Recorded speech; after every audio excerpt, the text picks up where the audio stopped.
Hello, everybody. Welcome to the Buckeye Weekly Podcast. I am Tony Gerdeman, here, as always, with Tom Orr. Tom, how's it going? Tony, there's a new Jurassic World movie coming out. And Tony, I'm going to tell you what I sort of gleaned was the plot from the trailer. And you tell me, is this the kind of exciting new movie that tells a story that really needs to be told that this is the kind of thing that we're really breaking new ground here. Tony, my sense from the trailer, which you shared with great excitement on Twitter and on our message board, was the theme seemed to be man's hubris, perhaps feeling he can control things that he cannot control, and then he ends up reaping the whirlwind. It's basically the me reaping, me sowing meme from Twitter from way back.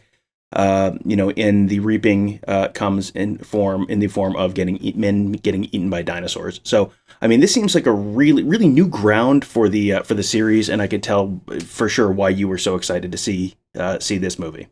Yeah, Tom, that's a great thought there. It is certainly an allegory, alligator Ori, essentially, where yes, dinosaurs eat man for creating dinosaurs, and really, this is what all movies should be. Like, if, in all seriousness, my wife jokes to me like, she'll say, "Hey, did you see the trailer for this?" I'm like, "Yeah." She's like, "I bet you'd like it if there's a dinosaur or an Autobot in it. I bet you would like it if King Kong was in it." And it's like, of course I would. I'm a simple person. I don't need all kinds of explosions, but if you're gonna have a dinosaur, like if you fill a dinosaur's belly with gasoline and then set it on fire, like that would be awesome. Am I wrong? You're not wrong, and I will tell you, I have not seen all of the Jurassic Park / World movies, but I'm not aware of them doing that at any point during any of them. So that would actually be new and exciting. This one was like, well, this is totally different from the other ones because there's apparently snow in this one. Yes. So, I know. I can't wait. And as someone pointed out on our board, aren't dinosaurs cold-blooded? Like, don't they just kind of like, you get alligators in the cold, and they basically go into hibernation, and there's like dinosaurs just sprinting all over in the snow. It's like, I don't know if that's how that would work, but I'm not a scientist. Right, you're not, Tom. You're not a scientist. You know who are scientists? Jurassic World scientists. And I know in Florida they just had recently the freeze where, hey, you're going to have iguanas dropping out of trees. What you don't want is these freaking pterodactyls. Just, these things are the size of, a Ford Escort just falling out of the sky on your house. I mean, is there insurance for that? I don't know. That seems like something you would need a specific rider on your insurance, and that would be a difficult thing to anticipate, I think. So it seems like that's probably one you're paying out of pocket, more than likely. That's a shame. Tom, I know you love to talk about Jurassic Park. I would like to talk about Ohio State football. So what I think we should do is continue on with our some listener questions here, because there's a bunch of topics to cover, some interesting topics to discuss, and one of my favorites, which I didn't expect to be, will be some discussions about jersey numbers coming up here, hopefully in this episode. So looking forward to that. Why don't we get started right now? And looking at this first question, maybe you should go first, Tom. Yeah, so the first one is from @DavidAF Retiree. What is your true feel for the defensive staff? And I mean, I think the issue that we're going to run into here is that right now there's a lot of like third-hand feel for how the new defensive staff is going to go. They're all qualified for the positions that they're holding now. I mean, Jim Knowles obviously took Oklahoma State from a Big 12 defense to a good defense. So that seems like that should work well. And Perry Eliano is coached cornerbacks at Cincinnati and had the Thorpe Award winner, and then the other guy is probably going to be a first-round draft pick. And so that should work pretty well. And then Tim Walton has the Jalen Ramsey quote about how he's, the best coach he's ever had. And it's like, okay, so that should work. Okay. It all seems like it should work. It all feels like it should work. you've got Perry Eliano moving from corners to safeties, and I think that's a reasonable thing to kind of cock an eyebrow at and go, well, I guess we'll see how that goes. And, these are guys who Walton and Eliano have not really worked together. Like, I think they were at some camp together or some, clinic at some point together, and they know each other a little bit, but they're not, they haven't worked on the staff together before. So you've got that, and you have, how is Larry Johnson going to adjust to having to do some different stuff with his defensive line that he hasn't been asked to do before? I think there are some reasonable questions. I think guarded optimism to, straight up optimism is warranted, because, there are no obvious, like, why would they hire that guy? Like, there's not a Bill Davis on this staff. These are all people who you look at their resumes, they should be able to do a very good job with the talent that they have. They should be a substantially better defense than it was last year. All of the pieces are there. But, things can go wrong. And you kind of have to sort of see for a little while, like, no one has really stepped on a practice field yet. It's still winter workouts. These guys, they're still trying to sort stuff out. So, the unqualified, unbridled success, that is absolutely a possible outcome here. But I think you got to see a little bit more before before it's time to, put that stamp on things. Yeah, very well said. I agree with all of that. And the thing is, I'm all on board with Jim Knowles and what he's going to bring to Ohio State. I'm just not. I don't know enough about the other guys. And Tim Walton, coming from the NFL, out of college for a very long time, there's going to be an adjustment there. And then how do all of these guys mesh? So I really am waiting and seeing, obviously. But Ryan Day talked to all of these guys, and when you do that and you put a staff together, you try to figure out how well they're going to work out together as well. So that comes into it.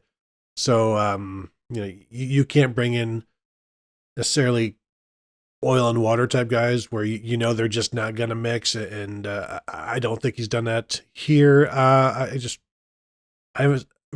concern is just the NFL guy, Tim Walton, and how well does that go? And not that there's any concern, because he's been a guy for, I shouldn't say no concern, like, He's been a known guy, known quantity in football, college football, and NFL for a pretty long time.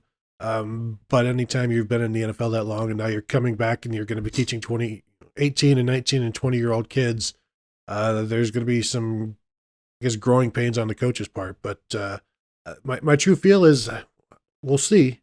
Just don't have enough information right now. Yeah, there is not an obvious red flag here, like right. Kerry Combs coming in as a coordinator to run a one-high defense when he's never run a one-high defense before, been a part. I mean, there's not an obvious red flag like that.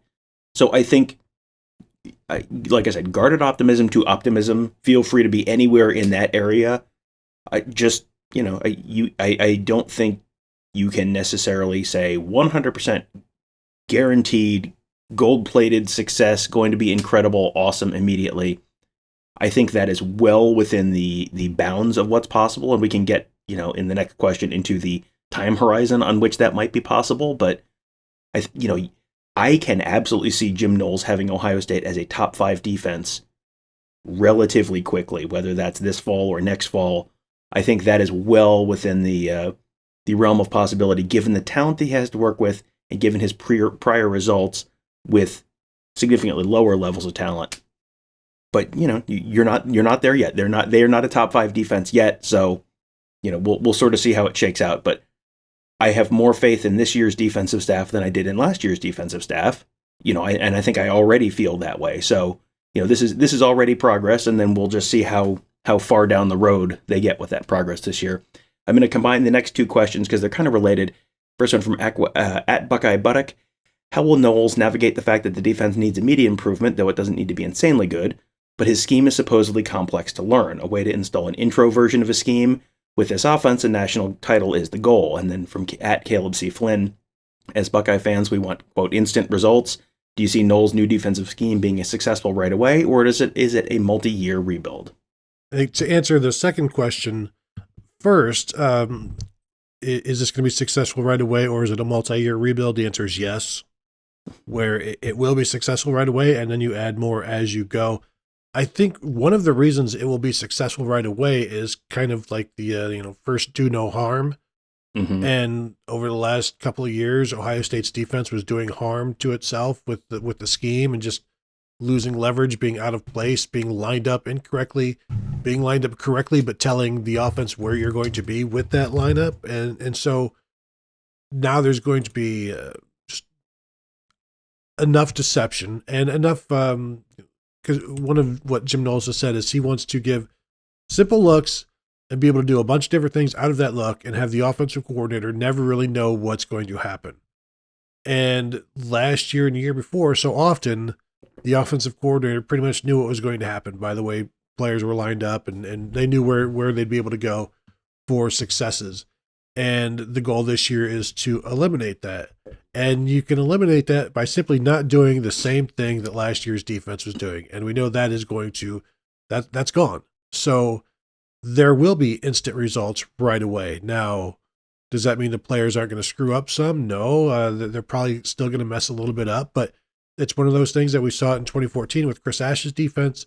You get better as the year goes on when you're installing a new defense, and you incrementally add stuff to it, and you add tweaks and more and more and more as players get accustomed to it, as they know it, as they learn it, as they understand the whys of it. It's one thing to, I know on this play I do this, but if you don't know why, then you really don't grow. And so when you understand the whys and what it impacts and who it's helping, you get this greater understanding of the defense. Then you can be asked to do more because you know what the defense does, what the purposes of all of these different plays are. And so then you know your individual roles and the way you can impact things. And the first question, the immediate improvement, like there's an intro version of everything. And that's going on probably right now in some forms and fashions. But this doesn't need to be year 4 Oklahoma State and year 1 at Ohio State. They may be able to get to, year 2 or whatever, but even year 1 of this defense at Ohio State should be better than year 1 of Oklahoma State's version, because you have more talent, more size, more speed, more options. And so the year 1 may look like year 2, year 3 in results. And I'm with you, Tom. Like, I'm expecting a top 20 defense. If it's top 5, that shouldn't be shocking, because Ohio State should have like a top 10 defense. And now you're bringing in the defensive coordinator that everybody else was vying for in the offseason. Like, that math equates to a very, very good defense, because we assume the talent is on hand to make that happen. Well, while you were talking, I pulled up the SP Plus rankings for 2021, the final rankings for the season. And SP Plus is something we've talked about a bunch of times on the show, but this is, in case you have not heard me talk about this in the past, SP Plus is an opponent adjusted, per play metric of, how good is your offense, how good is your defense. So it's opponent adjusted, tempo adjusted. So if you're playing terrible opponents, it's going to recognize that you're playing terrible opponents. It's going to weed out all the garbage time stats that don't mean anything. So this is just kind of an overall metric of your offense, and how many points better your offense is than another offense. Ohio State was number 1 in the country in SP Plus in offense last year. The number 2 team was 6 points worse than them per game. Ohio State was 20th in defense, so they were a top 20 defense, like barely top 20 defense in last year. The difference between their defense, the difference between Ohio State's offense and number 1 and then the number 2 was 6 points. The difference between Ohio State's defense at number 20 and the number 4 defense last year was 6 points. Like, that's how much better Ohio State's offense was than anyone else in the country last year. That number 4 defense, Tony, would you like to guess which team it was? Michigan? Oklahoma State. Tony, son of a gun. How about that? So, yeah, Michigan was 10th last year. Michigan was 5 points per game better than Ohio State on defense. And, I think Ohio State fans probably would have traded defenses with Michigan last year. And, so if you're just 5 points better, that's a substantial difference. That's the difference between 20th in the country and 10th in the country. If you were just 10th in the country this year, that might be national championship. That might be a national championship team if you're number 1 and number 10 on offense and defense, because they were number 3 in special teams. So they were number 1 in offense, number 3 in special teams, number 20 in defense. Michigan last year was 19th in offense, 10th in defense, 2nd in special teams. So, the offense is there. The offense is going to be good this year. The defense doesn't have to be perfect. The defense just has to be better. If the defense is 10th this year, they're a national championship contender. If the defense is 4th this year, they're winning the national championship. Because there's not a lot of there's a lot of teams that are losing a lot this year. You listen to a lot of the national folks right now, and they're already talking about Ohio State is the only thing that stands between Alabama and a national championship next year. Like, Georgia's losing a lot. Michigan's losing a lot. Michigan is losing a lot of people, and they're 4th in SP Plus going into next year. I mean, it is going to be a very, very, this was a little bit less of a top-heavy, the same 2-3 teams kind of season in 2021. You didn't have quite that same conversation. Get ready for the Ohio State and Alabama show this year, and if Ohio State, if Jim Knowles can do what you think Jim Knowles might be able to do, sort of set your. I don't remember where the national championship game is this year, but I suspect it might be relevant to our interests in just a few months. Tom, I do want to apologize. You were setting me up for that Oklahoma State answer, and I completely blew it. So, no, not the first time. No, I should have been paying more attention or any attention. But this is one of the reasons why I'm saying I'm jumping on the USC bandwagon as well for playoff contention, and not that it's going to look much different than Oklahoma and perhaps worse with the offense, but I'm just trying to looking at their schedule right now and what it looks like, and it's they play Rice in a non-conference, Fresno State in a non-conference, and I assume Notre Dame, and really there's not a lot. They do have to go to Utah, so that'll be something. Just something to keep in mind. I think USC will quickly be a hot commodity, and whether it's all fool's gold, of course it is, but it'll be shiny. USC is going to be such a fascinating team because I'm very big into the advanced analytics, and with the changing coaching staff, with the addition of Caleb Williams, with some of the additions that you can't really account for in a computer system, like the error bars on what a 2022 USC season could look like are just massive. It's like you could tell me that they can't quite get their crap together and they finish 9-4 this year, or you could tell me they just boat race everyone in the Pac-12 because they don't play a particularly difficult schedule and they get to the college football playoff. Now, I have a feeling Lincoln Riley bumps into the Lincoln Riley ceiling when he gets to the college football playoff and has to play an actual big boy team. Because the last USC Ohio State game and the last USC Alabama game both looked fairly similar in terms of what USC was able to do. And I think USC is going to be able to be a little more, a little better than that. But I think you're gonna bump into the same overall talent issue that they have in the past. So. But I think the college football playoff is probably the ceiling for USC this year. But 9-4 is in play too. So yeah, that's going to be it might be one of the most interesting teams this year. I don't know if it's going to be one of the best, but it's going to be one of the most intriguing or interesting teams to watch, I think, this offseason. It'll be interesting to find out who is the Kansas State and Iowa State of the Pac-12. Like, who are the teams that are less talented than you that always beat you? Is Oregon State on the schedule or Washington State? Week 4 at Oregon State. So I expect that one's going to be one to watch. There's your answer, Fishbulb. That's the one they're going to blow. It's going to be wherever College Game Day is that week. That will be the week that you have USC is back, and then they'll lose to Oregon State. Just go to your gambling establishment of choice.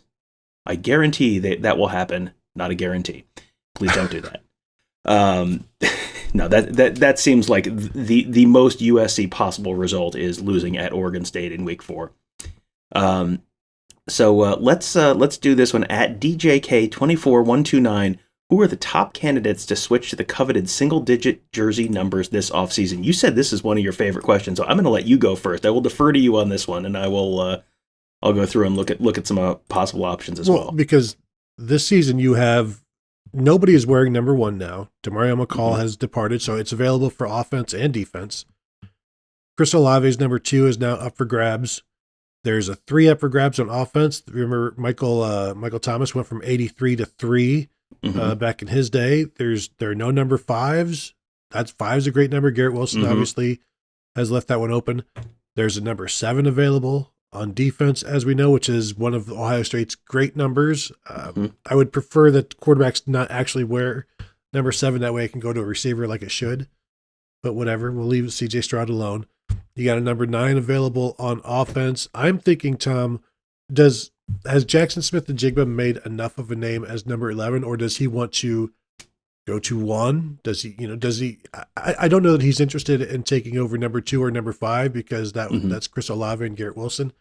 We saw Chris Olave move from 17 to 2. Is it time for Jackson Smith-Njigba to go to number 1? Now he's wearing double 1s now.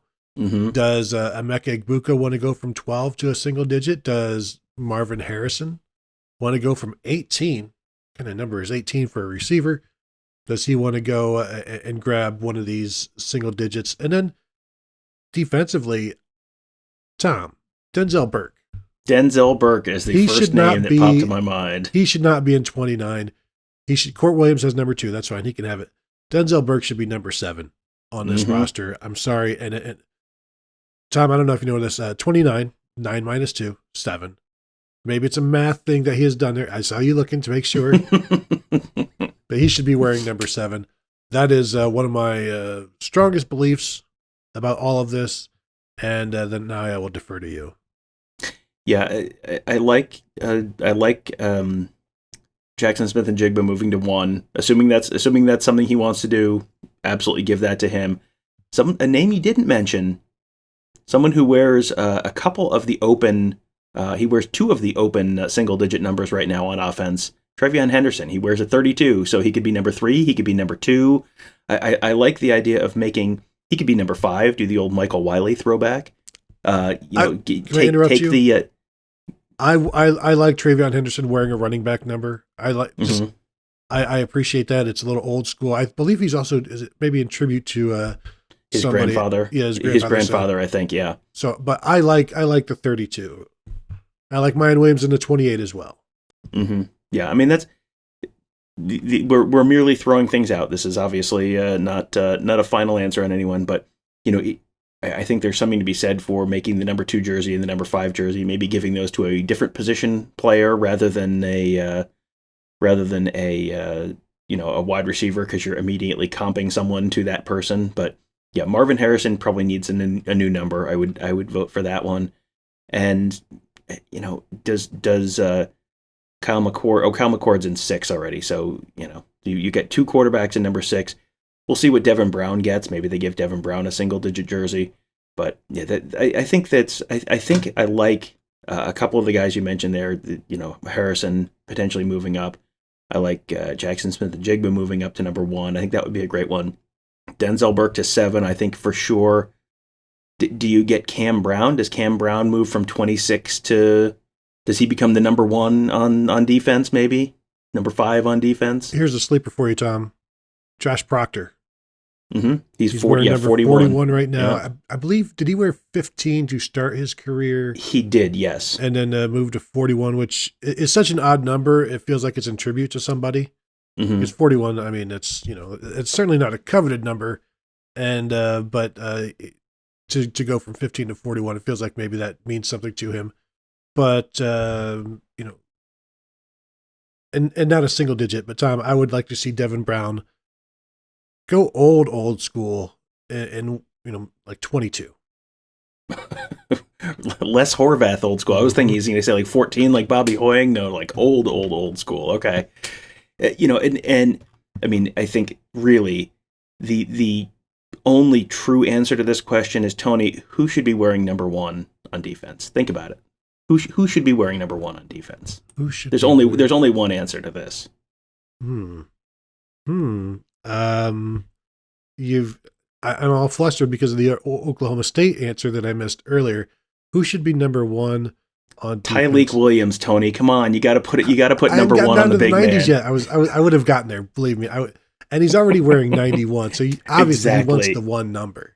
Exactly. You gotta put the big man in number one. He's down to 315 on the roster. He's slimmed down quite a bit. I mean, ideally you'd put number one on DeJuan Jones, but obviously that's not legal. So that's he is the biggest. He is the listed as the heaviest on defense. The only people ahead of him are offensive linemen who can't wear it. So yeah, I think you've got to give maybe Jerron Cage, if Jerron Cage is as the sixth year guy. Maybe he's, but I am all for like the real big defensive lineman wearing number one. That's always a good look. The funny thing about Jerron Cage is he's got the widest set of numbers and they still look tiny on him. Just imagine what number one would look like on him. I mean, it would just, no, it can't be done. But if you put it on Tyleik Williams and when, him and Teron Vincent are playing together, you've got two single digit defensive tackles. They'll look faster than anybody. Mm-hmm. Yeah, that's, I mean, you want to make it truly improve the defense overnight. Two defensive tackles wearing single digit numbers. I mean, I don't think you can beat that. You know how to ruin that immediately? Then you have two defensive ends on the other side of them wearing numbers in the 60s. Really confuse the quarterback. Wait, what is this? 62. Put Zach Harrison like 62 and Jack Sawyer in like 64, and there'd be no fear like, oh, these guys aren't getting to us, and then just boom, smash the quarterback. That's really when Jim Knowles talks about wanting a deceptive defense. I don't think it gets any more deceptive than putting fast defensive ends in 60s in jersey numbers in the 60s. You can't take those guys seriously. Even if you watch film and you think, oh gosh, these guys are good, you're gonna keep looking at those jersey numbers and be like, well, they can't be that good. They're wearing walk-on jersey numbers. Put pillows underneath their jerseys, too, so they look like they're nose tackles, and then all of a sudden, boom. Speed rush. Didn't see that one coming. All right, next one from @JohnOC144. Does Tom get the Cot of Shame for the first road game? John, first of all, how dare you? Second of all, thank you for the opportunity to point out once again that I won the bold predictions for the Rose Bowl and won the bold predictions for the second half of the season. So I'm not sure what possible argument there could be for me having Cot of Shame for the first road game when Tony has so richly earned it. But Tom, and I'm thinking, look, well, how are we going to determine that? Who gets it? And it's like, well, you realize like the first road game is in October. There will be actual games where we have like, what is it going to be? Is it going to be the who has the most? Like, because the first road game, as I scramble here, is like the. This feels like something we should remember, but they just changed it. So yeah, so okay, it's at East Lansing, October 8th. It's the 6th game of the season. So one of us, there will be a leader at that point, unless there's a tie, which we don't want a tie, as we all know. We do not want ties. But we'll have 5 weeks of trying to figure out who is going to get that East Lansing cot.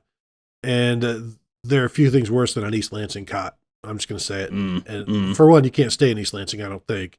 And two, that's going to be a highly sought after competition. 5 weeks of bold predictions, and then we'll see. I got a pretty good feeling that what I need to do next year this season is just not give in to your unbold predictions as easily as I did this season. I think that's my new season resolution, is to not give in to your non-bold predictions. My bold prediction is these shows are about to get even worse next year. So you have that to look forward to as Tony and I just bicker like an old married couple. Another non-bold prediction from Tom Orr. And just like an old bickering married couple, one of us is going to be sleeping on the couch. Can't wait. Next one from @B Casada. How bad did Ryan Day screw up the clock management at the end of the Rose Bowl, and when will someone hire a Madden expert for in-game consultation?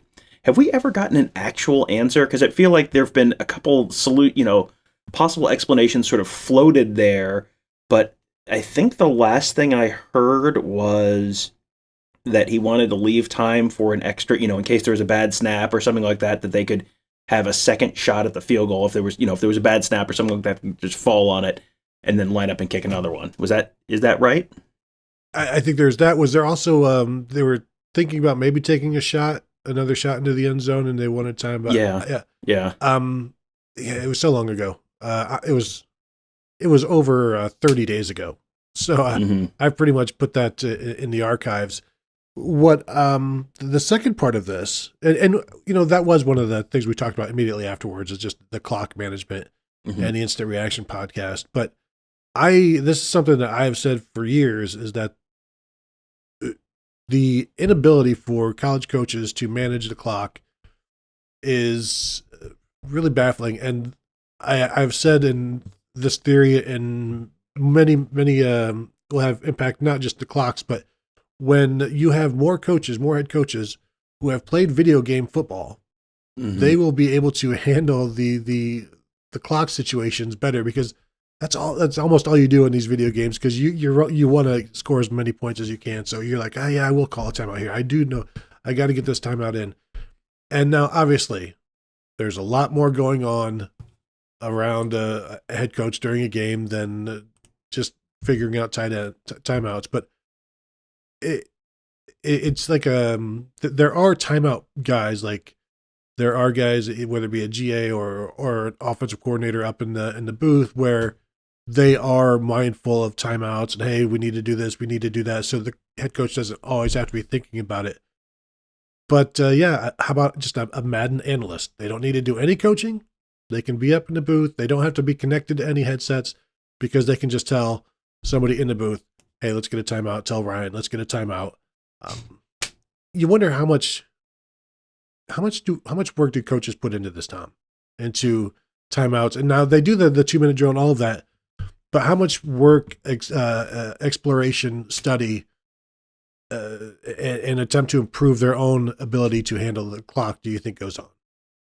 I mean, they're like, Nick Saban is famous for having meetings about everything and like not overthinking, just thinking all the way through everything. Like, he at one point, like, very famously had a meeting about the coin toss. Like, what do we do with the coin toss? It's like, this is stuff that you have so many staff members, you have so many analysts, you have all these people, and this is the off season, so they have time to go through all of this stuff and think through all of this stuff.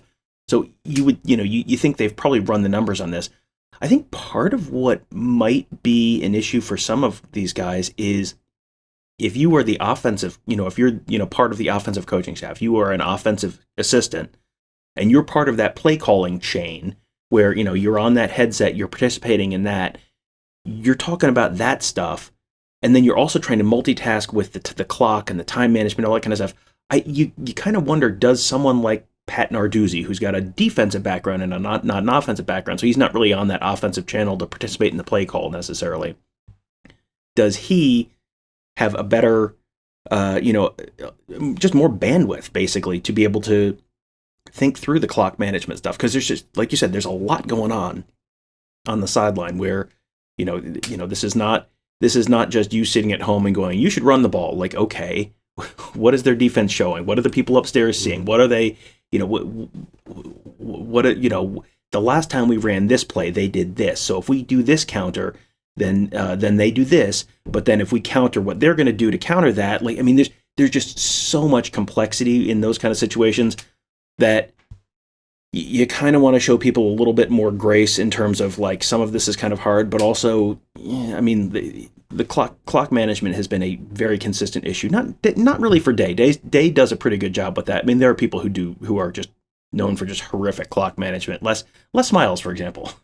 any number of Les Miles games that were like, what are you doing here? Are you new here? Is this your first time watching American football? What is going on? Get that grass out of your mouth. What's wrong with you?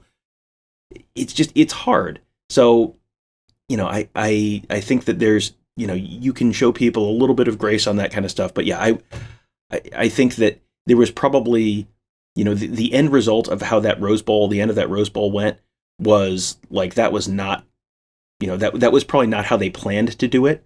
I think the way it played out with Day calling timeout with 9 seconds left, something like that tracked to me like they're going to take a shot in the end zone, and then he got talked out of it. That was the thing that maybe made the most sense to me. So,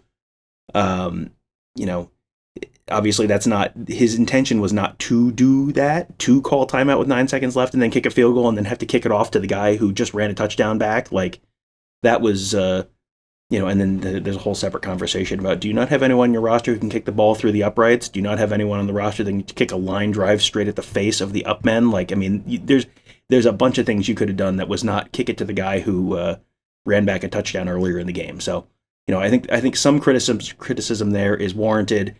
I think that was probably he got talked out of it. I think that thing is the thing that makes the most sense. But, more broadly speaking, I think having a coach that is dealing with the offense and is directly involved in that process probably makes that a more difficult thing to manage in those, those final frantic seconds. Yeah, I think he called a timeout with 12 seconds. Okay. But just imagine, because this is no longer the olden days where it is for some people, but you send the play in, they huddle around, they get in the huddle, and then they get up to the line and they snap it. Like, Day is coaching from the time the play goes in until the ball is snapped, basically, because they're communicating with the quarterback, they're sending in signals. Day is looking at the defense, Day is looking at the offense until the play is actually snapped. Like, this is not an opportunity for a play to go in, and then you just sit back and you watch the clock, and you've got 20 seconds of just like thinking, well, what can I do next? Because you're just moving. Like you're watching the defense. You can't just sit back and wait till the next play gets run, because Day is always on the clock, basically. Tom, do we want to go one more? Are we good? What do you want to do here? We can. I just pulled up the Rose Bowl box score. Yes, that was their third timeout. There were 12 seconds left. They were on the 2-yard line. Like that. Like, I think my bigger quarrel would be, why did you let someone talk you out of taking? Tell C.J. Stroud, unless this is wide open, do not throw this ball. But you're either throwing a quick slant there or you're throwing a fade, and neither of those is going to take 12 seconds. So I think getting talked out of running another play there would be my bigger quarrel than. And then maybe kicking off to Britton Covey again for no reason whatsoever. But yeah, the timeout with 12 seconds was like, okay, that's defensible. What? Not if you're going to do what you're doing next. That was maybe more of a little bit of a red flag to me. As I recollect, I remember thinking that I can understand them going away from that, because remember, C.J. Stroud did throw an interception in the end zone earlier in the game. Mm-hmm. So after you call the timeout and then you talk about it, what do we want to do here? Well, we call the timeout because we want to take another shot, try to get it in the end zone. Mm-hmm. And then, as coaches do, you start to get like, let's just go with the most automatic kicker that Ohio State's had since, Mike Nugent. And they did. And it worked out. And I know everybody says Britton Covey this, Britton Covey that. He had returned 5 kicks all season long before the Rose Bowl. So, and then, Tom, once you return 1 kick, the chances you're going to return another kick for a touchdown is, astronomical. It's like when they say the safest place to be after a terrorist attack is right in that area where the attack has had, because the security is so high. It's not like that. Obviously it's much less serious, but you're not expecting Britton Covey to take a second one back. I mean, and it worked out perfectly. Worked out exactly as Ryan Day planned, and I don't know why anybody says different. Next one from Hank Scorpio. How many 2021 starters will not be starting in 2022? And I assume good old Hank is down in the Hammock District and thinking that this is people obviously who are returning, coming back to the team, but will not be starting. Yeah, that's an interesting one. Are we counting? Josh Proctor and Bryson Shaw both started at safety this year. Now, one left because of injury, so one of them is not going to be starting. I would say if Josh Proctor is healthy, Josh Proctor is starting. So, I guess we put Bryson Shaw on that list. I would expect Ronnie Hickman to be back. I would expect, who are we counting as the slot corner or starter there? That was Lathan Ransom. That was Marcus Williamson. Marcus Williamson's not back. Lathan Ransom's hurt. It sounds like Tanner McAllister might be the guy there. So probably Cam Martinez started a couple games there, but that's going to be Tanner McAllister. Yeah, both corners, Burke and Brown, if they're healthy, are coming back. who are we counting as the starting linebackers? Because, I mean, Eichenberg started there. Simon started there. I mean, I think one of them starts. I think Steele Chambers, who was starting at the end of the year, I think he probably starts. Yeah. The starter, Tommy Eichenberg, started 4 games last year, and he started the first 3, and then he started the Rose Bowl. But, so I think Cody Simon is considered the starter, but he started all year with an injured shoulder. Now, I think people view Tommy Eichenberg as a starter because we saw him, I think, more than Cody Simon, and he closed well. So I don't know that I don't even know who you want to consider the starter there. I guess it just depends on what your pleasure is there. But Simon started 9 games. So is he going to be back in the lineup? We don't know what he can do when he's healthy, and that's something we'll find out in spring and in fall camp. Now, Taraji Mitchell started 8 games. Steele Chambers started the last 4. I think at this point, Steele Chambers is the starter, the starting will, because he won the job, and then Taraji Mitchell kind of disappeared in terms of playing. So I think Steele Chambers remains the starter. I think the biggest question is Cody Simon or Tommy Eichenberg, who wins that one. And if it's Tommy Eichenberg, then I guess technically he is a new starter, even though he will have started 4 games last year. Defensive line, Tom, I think Zach Harrison stays the starter. Teron Vincent started, I think, half the season, and obviously him and Haskell Garrett split.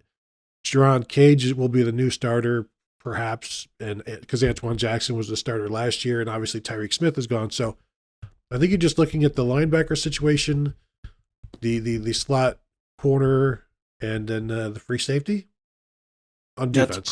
That's probably right. And then on offense, I don't know that I think anyone who started on offense last year is losing their job. Jackson Smith and Jigba, I'm just going to go ahead and say probably a starter this year. Ditto for C.J. Stroud. Ditto for Travion Henderson. DeJuan Jones, yes, starting. Luke Whippler, yes, starting. Paris Johnson, yes, starting in a slightly different spot. I don't know that you have any returning starters who are not starting on the offensive side of the ball, which is, probably indicative of a side of the ball that was pretty productive last year and had little to no concern. See also the first couple questions of this show. I think, that's probably reflective of the fact that, if it ain't broke, don't fix it. And then the defense was, I'm gonna use some Tony grammar here. The defense was a little broke last year, so I think they're going to have to fix some things there. But yeah, on the offensive side of the ball, I don't know that I see any real changes coming. Yeah, I think the most possible would be Luke Whippler being replaced at center by Matt Jones or Harry Miller, and I don't necessarily think that's likely. I think he's the only guy that would really be a threat, and I don't think that he is. I'm just trying to find somebody that could possibly be on the move on offense. So I think that will then do it, although, Cade Stover is a second tight end. Obviously, that is no longer the case there. But anything else, Tom, before we get out of here? No, I don't think so. Unless, Tony, did you see this new taco pass at Taco Bell? I did, Tom. Okay. Yes, and we don't have enough time to get into it. We can talk about that on the next show. The Taco Pass, yes, only $10, and it's free tacos for a month. That's now it's just one a day for 30 days or 31 days if you're in a very good 31-day month. That's even more for your value and your colon. Normally you say an apple a day keeps the doctor away. A taco a day seems like that would bring the doctor extremely close, like very, very close. A lot of medical proximity with a taco a day, I think. Did you say a lot of medical proximity with the taco in hand? A taco a day. Oh, okay, because that sounds even more uncomfortable. Anyway, let's get out of here. Let's call it a show. I want to thank everybody for tuning in. Thank you guys for watching. As always, thank you for listening. Reminder to check out all of the shows on the network here. You've got this one. You've got Tom's Morning Scoop. You've got Alex Gleitman's Around the Oval. Just joined him earlier this week to talk about the 2022 schedule. Tom, you'll be surprised to know that me and Alex both think Ohio State is looking at a 12-0 regular season. I know you are always reticent to do that, and Ohio State is going to be close to a 10-point favorite every game this season, but it's very difficult, obviously, to go undefeated. Your quick thoughts, 12-0, yes or no? I will probably never pick Ohio State to go 12-0 in a regular season just due to probability and understanding. I mean, if you listen to Tony's explanation about the probability of something happening with kickoff returns earlier in the show, you understand that Tony doesn't have a great grasp of probability. So, yeah, I think 11-1 is always the safe pick, and I think they were 10-point favorites in every game last year too. So, this would not be the first time. So. My general prediction is I don't know which game they're going to lose, but on average, they're probably going to lose one of these games and finish 11-1. Tom thinks Ohio State is going to lose at Penn State. Can you believe that? What an idiot. Also, Gives in the Bank. Check out Kevin Noon's Big Me Kickoff. And I think that's everybody. So want to thank you all again, obviously, for tuning in. And we will talk to you all later.